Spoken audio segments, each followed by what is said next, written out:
Ne feryat edersin divane bülbül, ne feryat edersin divane bülbül. Senin bu feryadın anam gülşene kalsın.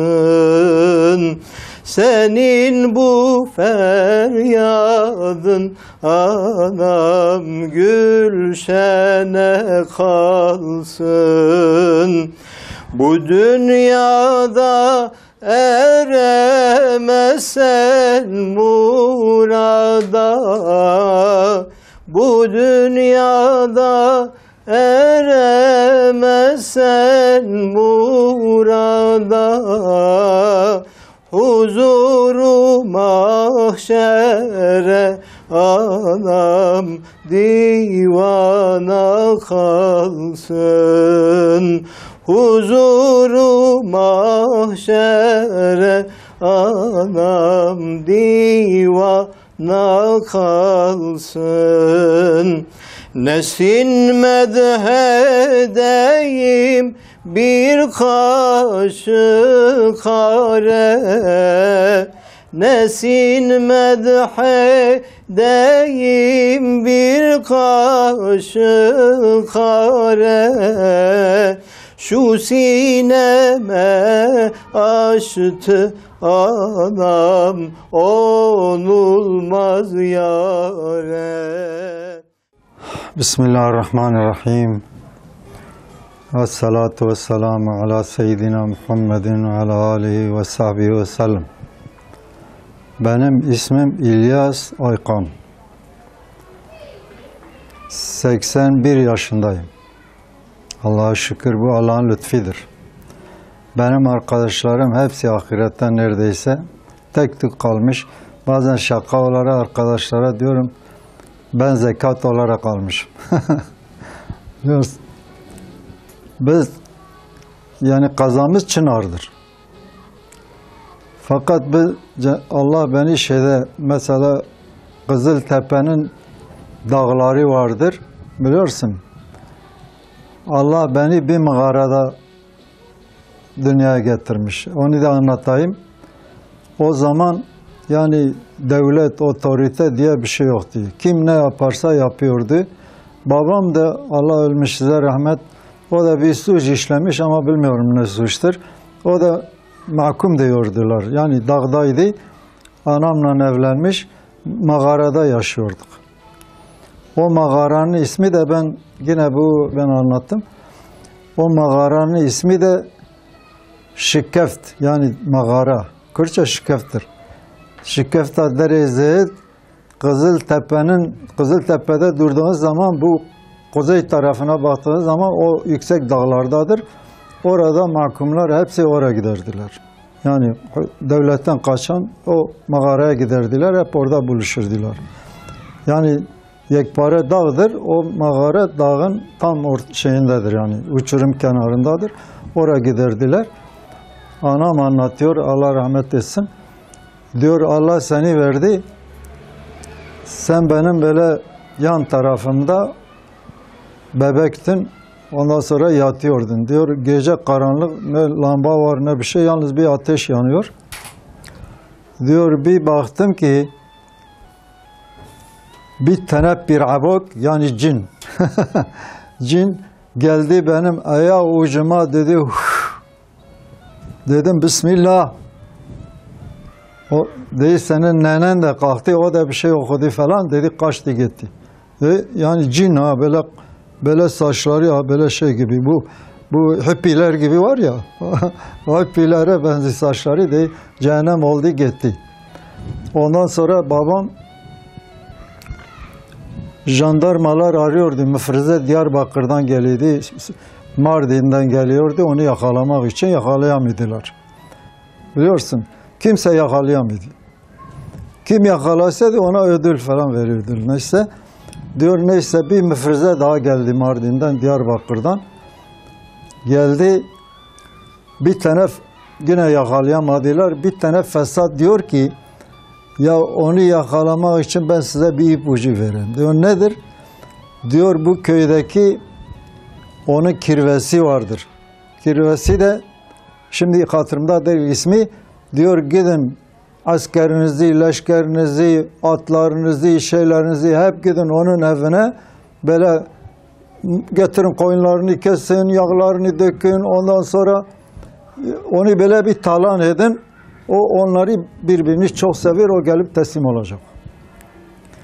Neyse. Valla diyor bu iyi bir fikirdir. O komutan diyor. Tamam aynı gidiyor oraya. Diyor getirin falan ineği getirin kesin. Falan öküzü kesin. Falan yağı getirin bulgurun bilmem neyin içine bırakın. Bilmem tavukları kesin. Böyle talan ediyorlar birkaç gün. Babam dağdadır. Haber gidiyor diyor valla senin kirveni talan ettiler. Ne yapalım? Diyor ki o gelip teslim olmayana kadar biz böyle devam edeceğiz. Öyledir diyor. Babam diyor tamam ben teslim oluyorum. Babam haber gönderiyor. Komutana diyor ki ben teslim oluyorum. Komutan diyor gelsin. Böyle askerler koridor yapıyorlar. Babam elinde tüfeği geliyor. Komandana diyor al tüfeğimi ben teslim oluyorum. Tamam. Şimdi o kirvemiz diyor ki bak benim kirvem geldi teslim oldu. Benim için oldu. Bu malım mülküm gitmiş benim umurumda değil. Fakat kirvemin bir şerefi vardır. Siz ona kelepçe vurmayacaksınız. Tamam söz diyor biz kelepçe vurmayacağız. Öyle götüreceksiniz. Babam bize anlatıyordu. Ölmüşler rahmet ona da. Diyor biz nasıl köy bizden kayboldu diyor. Hemen böyle beni yakaladılar. Elimi kelepçeye vurdular. Ondan sonra aldılar götürdüler. Getirdiler Mardin hapishanesine. O zaman ben de şeydim yani daha çocuktum yani. Oradan da Diyarbakır'a havale ettiler. Ondan sonra babam neyse kaç sene yattı onu bilmiyorum. Yine geldi köye. Yani hapisten çıktı köye geldi. Köyde yarısı bizimdi, yarısı da öbür tarafındı. Fakat aralarında bir ihtilaf, bir husumet vardı. Yani anlaşamıyordular. Onlar dedi ya siz satın ya biz satalım. Biz satamadık, biz paramız yoktu, alamadık. Onlar dedi o zaman biz alıyoruz. Kalktılar tamam 2000 lira anlaştılar. Benim hatırıma geli ben 8-9 yaşında belki vardım. 2000 lira için köyde hayvan kalmadı. Hatta bizim şimdiki gibi hatırıma geliyor. Bir keçimiz vardı. Ona doğmamıştı 3 sene. Hepsi böyle yok şeydi ha. O 3 lira veri de kimse almadı. 3 lira. Bak. Şimdiki işte kabak fiyatı. Ondan sonra biz şey ettik. Biz sattık onlara 2000 lira. Biz geldik Diyarbakır. Diyarbakır'a geldi. Şimdi ben Diyarbakır'ı görmemişim, şehri görmemişim. Nedir daha biz çocuğuz, neyin nesidir? Biz geldik bu Zoğu köyü vardı, Hacı İsi vardır. O, bizim 2 tane öküzümüz vardı, hafif 2 tane eşek, 2 tane de ineğimiz vardı. Başka bir şeyimiz yoktu. Fakat bizim bir danamız vardı, deliydi.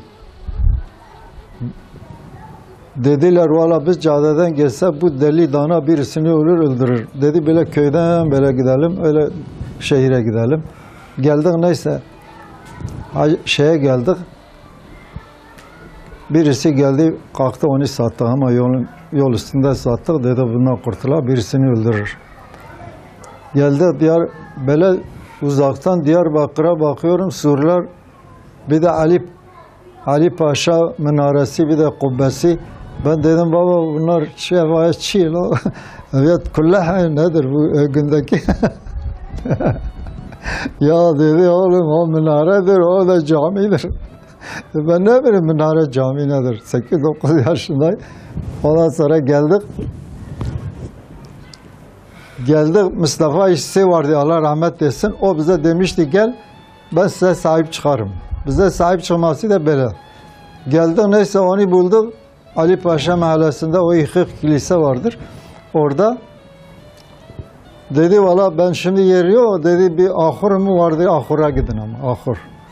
Biliyorsun. Biz ahura girdik yazdır. Dolu pire. Dedi valla bir gece gider damda yatalım falan. Neyse damda o gece damda yattık. Ondan sonra babam Allah rahmet etsin kalktı bize bir ev kiraladı 6 lira. Biz oraya taşındık. Şimdi o dedi ne sanatımız yok, iş yok. Rençber adamı. Babam onlar köylüdür, çift sürer yahut çobanlık yapıyorlar. Dediler valla en iyisi cambazlık yapmak. Hayvan alım satımı. Bunlar başladı cambazlık yapmaya. Biliyorsun. Cambaz yani koyun keçi falan alıp sattılar. Geçimimiz öyle oldu. Ondan sonra biz de yani böyle 10, 14, 15 yaşındaydık. Biz de yani adapte olmaya çalışıyorduk şehire. Fakat para yoktur zaten. Para diye bir şey yok. Sinemaya gidiyordu 10 kuruş. Bir ekmek 25 kuruştu. Biliyorsun. 1 kilo et 2 liraydı. 1 kilo et. Ondan sonra dediğim gibi o Anzele açıktı biliyorsun. Şimdi bir ara onun suyunu Diyarbakır'a verdiler içmek için. Şimdi de açmışlar. Çocuklar hep orada çimiyorlar. Bedavadan çimiyorlar ama çok güzel sudur. Orada yani kapalıydı.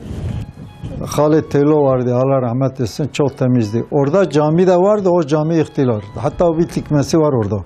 Ben gösterebilirim orada. Orası mescit de vardı. Halit Telo vardı. Allah rahmet etsin.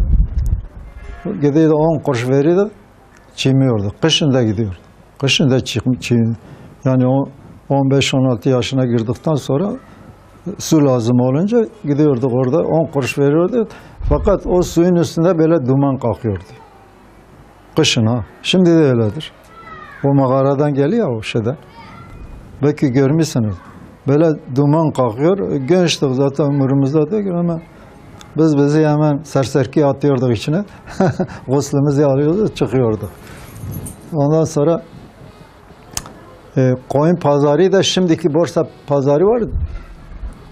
Şeyden Urfa kapısına içeri girirsen solda borsa var. Koyun pazarı buradaydı. Öküz hayvan, büyükbaş hayvanlar ortadaydı. Affedersin eşek atlar öbür taraftaydı. Böyle 3 bölüme ayırmıştılar. Biliyorsun biz orada işte alıp hayvan alıp satıyordu. Bir günü yani hiç unutmayın ben oradan geçince de hatırıma geliyor. Böyle köylüler getiriyor hayvanlarını biliyorsun. Böyle o duvarın dibine doğru cambazlar hep böyle yıkılıyor. Bu kaçadır, bu kaçadır diye. Böyle yeni bir hayvan kafilesi gelmişti.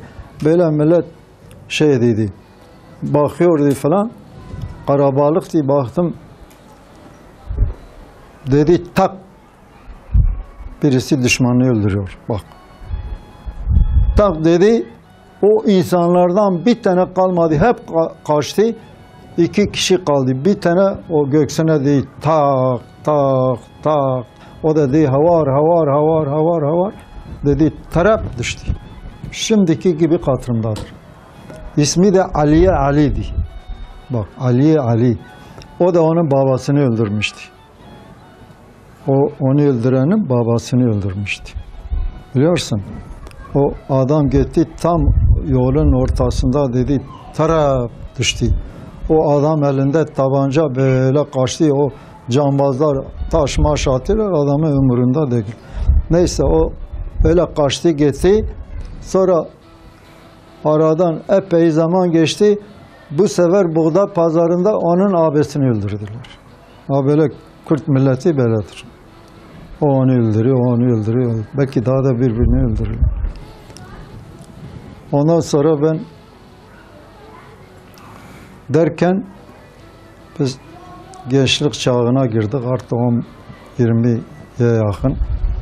Dediler seni evlendirelim falan. Amcam kızı vardı Allah rahmet etsin. Said'in anası.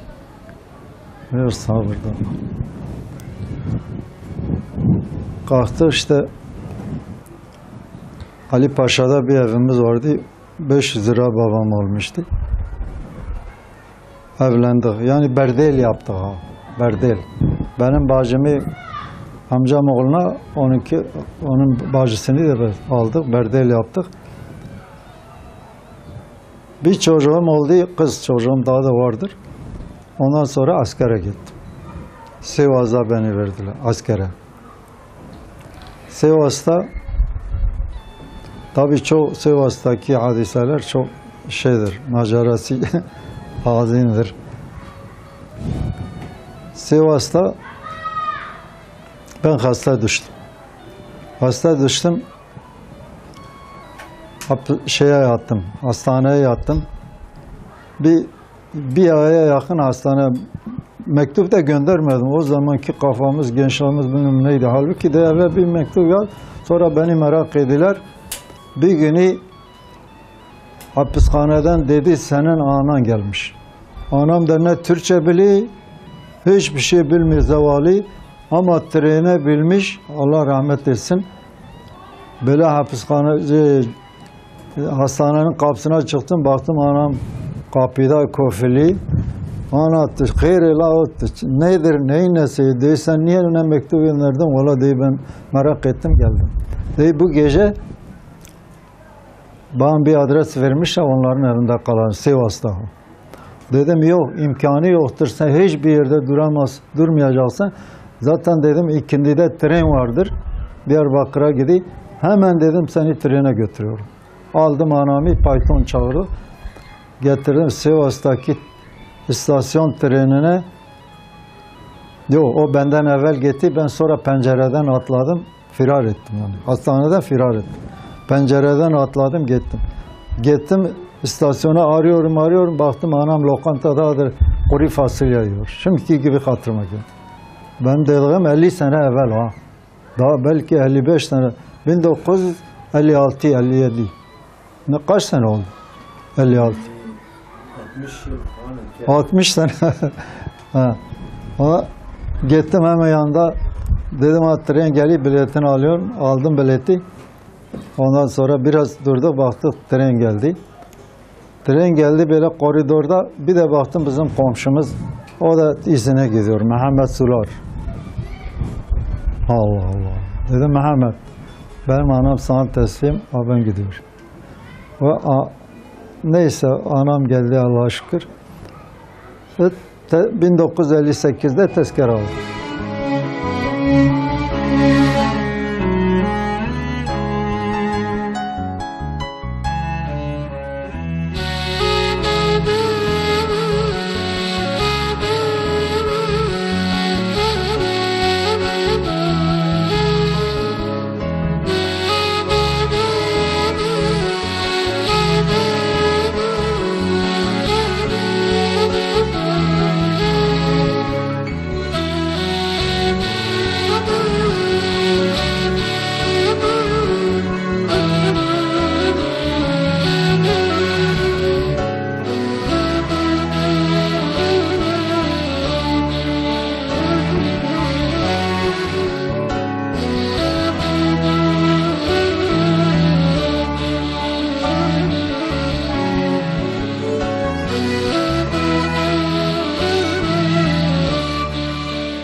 Ben askerden evvel ben fabrikada çalışıyorum. 9 ay ondan sonra gittim askere. Askerden geldim birkaç gün durdum ya dediler yine gel müracaat et zaten işsizlik var gel yine işine gir. Tamam dedim. Gittim şefin yanına dedim valla askerliği bitirdim hadi geldim. Bizim şefimiz Erganeli'ydi Zülküfisler diye. Dedi hemen dedi biz iş bulma kurumuna yazı yazacağız. Diyeceğiz ki bizde 6 ay çalışan ve bu işten anlayanlar 4 kişi bize gönder. Halbuki benim için yazıyor. Biliyorsun. Baya kanuna uydurma ha. Valla gittim iş bulma kurumuna dedim fabrika işçi istiyor. Benim vasıflarım bak uyuyor mu? Baktılar dedi ha uyuyor. Biliyorsun. Ondan sonra böyle gittim kartı aldım millet de kapıda böyle iş kuyruğunda falan ben gittim kartı aldım millet öyle bana bakıyor ya. Bu adam bir girdi bir çıktı bu nasıl kart aldı ya? Ya dedim ben işte kaydım 1954. Ondan sonra ben vargelciyim. Benim vasfım bu şeye uyuyor. Yani fabrikanın istediği şeye uyuyor. Onun için bana verdiler ya ne yapayım? Tövbeler olsun. Ondan sonra geldim işbaşı yaptım. O zaman da saat ücretimiz 40 kuruştu. Gittim şefin yanına dedi seni götürü yapayım yoksa saat ücreti. Dedim şefim sen biliyorsun. Dedi seni şimdi 60 kuruş yazayım. Saat ücreti ya. Hesap etti 4 liradır herhalde. 4 lira mıydı? Ayda 120 lira falan. Ayda 120 lira. O çalıştık. Bu sefer çocuklar doğmaya başladı. Bir tane de burada. 9 tane çocuğum oldu. Bir tane vefat etti daha bebek iken. 8 tane. 5 tane oğlan, 3 tane kız. Biliyorsun. Onları büyüt. Yani o maaşla gel onları büyüt. Fakat çok şükür ki bizim şeyimiz vardı. Yani ev vardı. Yani kiracı değildik. Ve böyle ta 1980'e kadar çalıştım. 25 sene fiilen çalıştım. 25 sene Sümerbank. Hemen şimdi şey yapmışlar. Nedir? Kültür merkezidir, küfür merkezidir. Nedir? İşte orada domine oynuyorlar. Bilmem pimpon oynuyorlar. Ha. Orada binlerce adam yani Cenab-ı Hak orada rızkını verdi. Hepsi orada emekli oldular. Şimdi de o pislik yeri yapmışlar. Ama ben oradan gidince benim yağlamam geliyor. Çünkü ben onun macerasını biliyorum. 800 kişi çalışıyordu. 3 vardı 800 kişi çalışıyordu. Biliyorsun sen paydosta böyle kapıda baktın böyle insanlar geliyor. Biliyorsun. Sonra bir tatsızlık girdi içeri. Bu sosyalist, komünist falan. Ondan sonra tabii biz Allah'a şükür biz Müslümanız. Biz hazmedemedik. Biliyorsun. Hatta bu eğitim enstitüsü vardır. Şimdi o Gröforter nedir onun yanındaydı o eğitim enstitüsü. Orada benim arkadaşlarım okuyordu. Her sabah gelip atölyenin önünden geçiyordu iş yerimizin. O demir yollarının bir binası vardır. Onun böyle duvarı böyle temiz falan. Bir günü geliyordu, bakıyordu. Orada yazmışlar. Kahrolsun komünistler. Öbür sabah geliyordu, böyle silinmiş. Kahrolsun faşistler. Böyle o bizim gazetemiz olmuştu. O duvar var ya. Ha. Ondan sonra girmiyordular. İmtihan yani ders çalışmıyor da bu sefer imtihan zamanı gelince boykot. Baba görüyorsun o zaman ha. Müslümanlara hiç tat vermiyordular ha. Silahlı ya hepsi silahlı.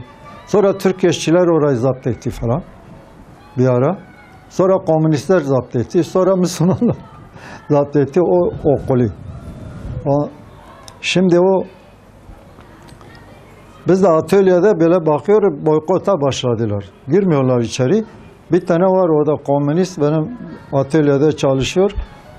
Baktım, ben de dedim dayanamadım, böyle şeylere dayanamıyorum. Dedim bak görüyorsun, ders çalışmıyorlar, ondan sonra imtihan zamanı gelince diyor boykot. Çünkü imtihana girse kazanmaz, bir şey çalışmamış ki boykot. affedersiniz. Dedim biraz şey olacak. Dedim kadın kız peşinde dolaşıyorlar. Ondan sonra diyorlar ders çalışmıyorlar. O yanındaki komünist ne dedi biliyor? Dedi normaldir. Dedim normaldir. Dedi he. Dedim sen anan bacın da var o da normaldir. Dedi ne biçim konuşuyorsun? Dedim o biçim konuşuyorum. Ondan sonra ben kalktım dedim burada 20 tane komünist öldürmeyene kadar ben bu fabrikadan çıkmam. Aramıza girdiler. Öyle bir fabrika öyle allak bullak oldu. Beni kara listeye almıştılar. Bana dörtlük faşisttir bu dedi. O da nasıl? Şimdi toplantıları yapıyorlar. O DDK vardı o zaman biliyorsunuz DDK. Bu PKK'nın çekirdeği DDK. O bir tane genç vardı ismini söylemeyeyim. O da kendini onlardan sayıyordu. Diyordu abi ben tahsilimi bitirmek için ben onların arasına giriyorum. Fakat deyip bu gece karar aldılar dedi İlyas ben sandikacıydım biliyorsun. Zaten o zaman sandikacı demek şeydi kaymakam gibi bir şeydi. Sandika çok yani rolü büyüktü biliyorsun. Dedi bu gece karar almışlar dediler o dörtlük faşisttir. Dedi kendine dikkat et. Zaten Hasan Yeşil'i orada şehit etmediler.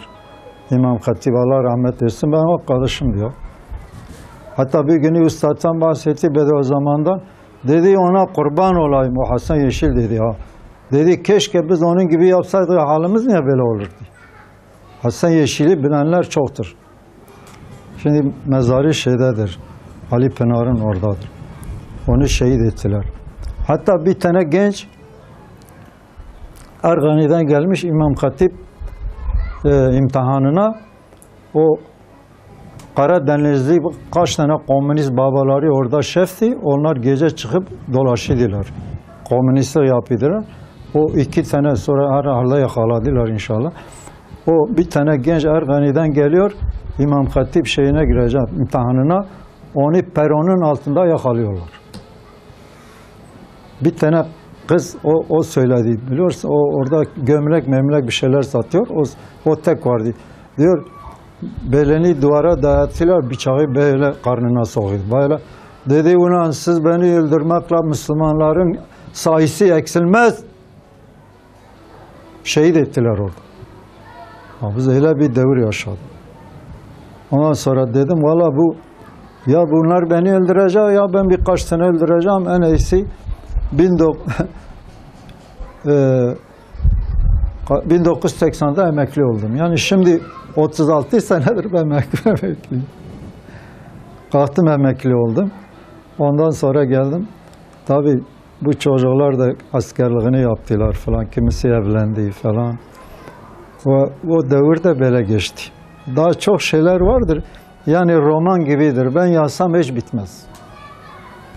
Çocuklarım kızlardan çok memnunum. Kızlar masumdurlar. Ben daha da onlara bakıyorum yani. Ben onlara yani dindardırlar ha. Böyle Allah için ölüyorlar yani biliyorsun. O kızlarımdan çok memnunum. Oğlum bir tane Hacı Said vardır ha buradadır. Zat-ı muhterem. Ben ondan memnunum yani. O kendini yetiştirmiş. Ömer de hapistedir. Hatta ben oğluma dedim Ömer Faruk'a. Dedim ulan dedim dayanaydın. Bu 20-30 seneden daha iyi değildi. Bana ne dedi biliyorsun? Dedi baba bildiğin gibi değil. İşkenceleri bildiğin gibi değil. Elektrik verirler affedersin bilmem neresine bilmem ne. Biliyorsun. Ondan sonra olay yerine götüreyim. Siz nasıl geldin, ne yaptın? Hepsini anlattılar. Zaten o zaman devlet güvensizlik mahkemesi buradaydı. O kaldırdılar ya. Bu şey var ya, Fiskaya'da oradaydı. Biliyorsun. O zaten bir şey göndermiştiler. Bir Türk eşi bir hakimi göndermiştiler. Hizbullah'ı ortadan kaldırmak için. Kim geldi? Müebbet. Ona da müebbet verdiler. Sonra cumhuriyet yasasıdır. çamur yasasıdır nedir oradan 30 seneye düşürdüler. Ve bütün Türkiye'yi dolaştırdılar. Bak başta Diyarbakır'dı. Sonra Bingöl'e gitti ben gittim. Sonra Adıyaman'a gitti ben gittim. Sonra Ankara, Sincan'a gitti ben gittim. Sonra İzmir'e gitti ben gittim. Sonra yani Bandırma'ya gittim. Yani bütün Türkiye'yi bize dolaştırdılar. Bu zalim yani o da bir ailelerine işkence olarak. Biliyorsun. Bizim gibi yaşlılar bu kadar yol geçse biliyorsun. Hem masraf gibi hem yaşlılar. Ve bu çok dilekçeler yazdık. Hiç olmasın burada D tipi şey vardı. Oraya verin çocuklarımıza. Artık yaşlandık falan.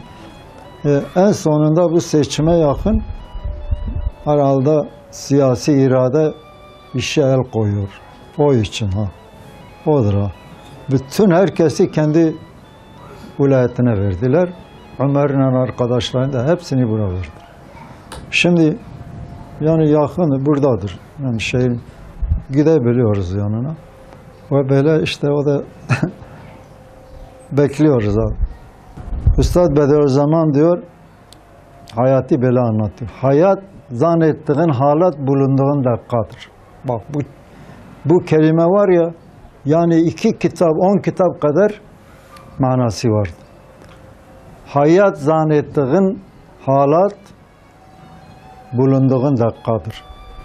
Ben o kadar dağ tepe dolaştım, bütün Türkiye'yi dolaştım. Ne şark ne garbi hiçbir yeri bırakmadım. Şu anda ben sizinle konuşuyorum. Hayat budur işte.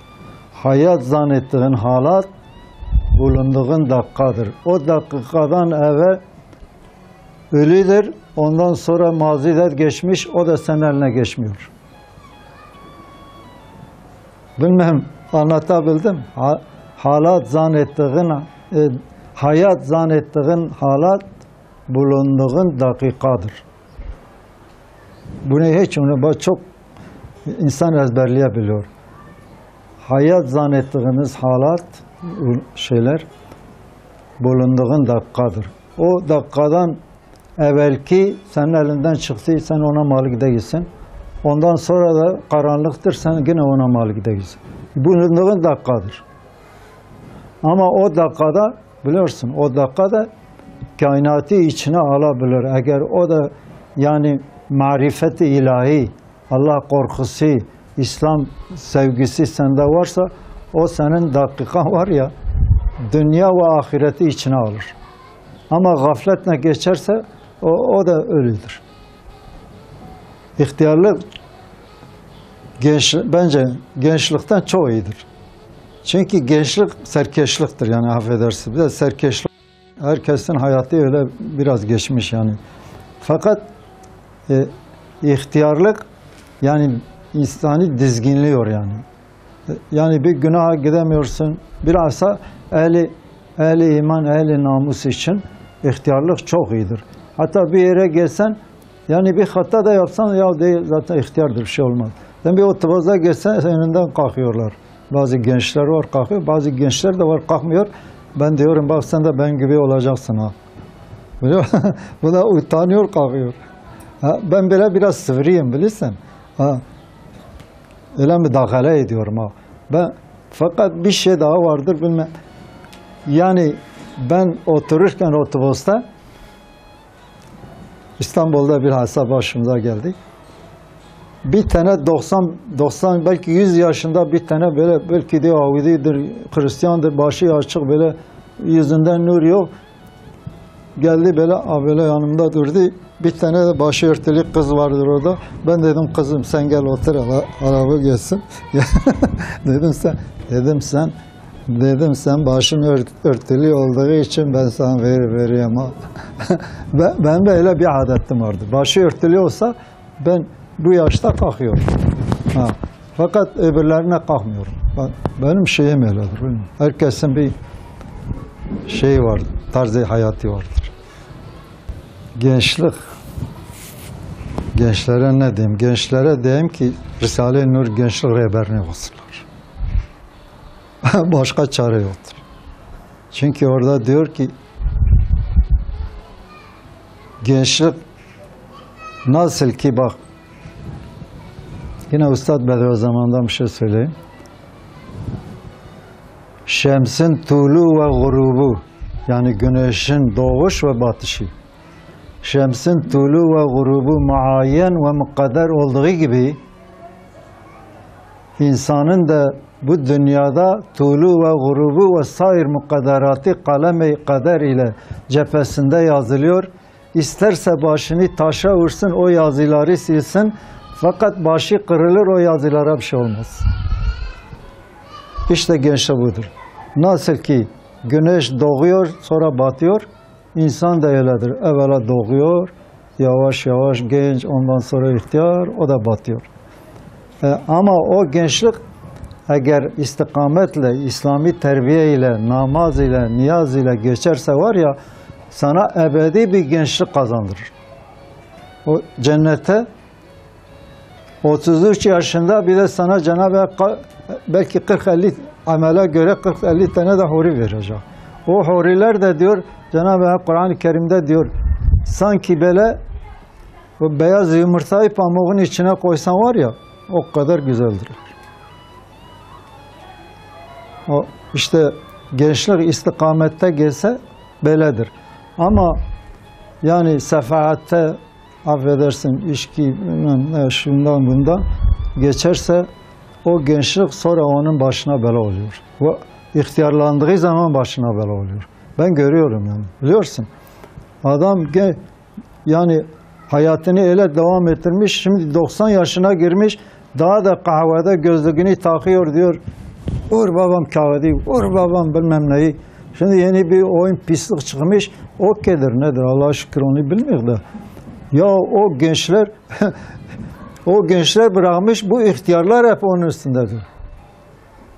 Ben bazen derse gidiyorum, Risale-i Nur'un dersine. Bakıyorum o ihtiyarlar gözlüğü takmış, uyuyorlar. Tak tuk tak. Böyle bakıyorum, acıyorum.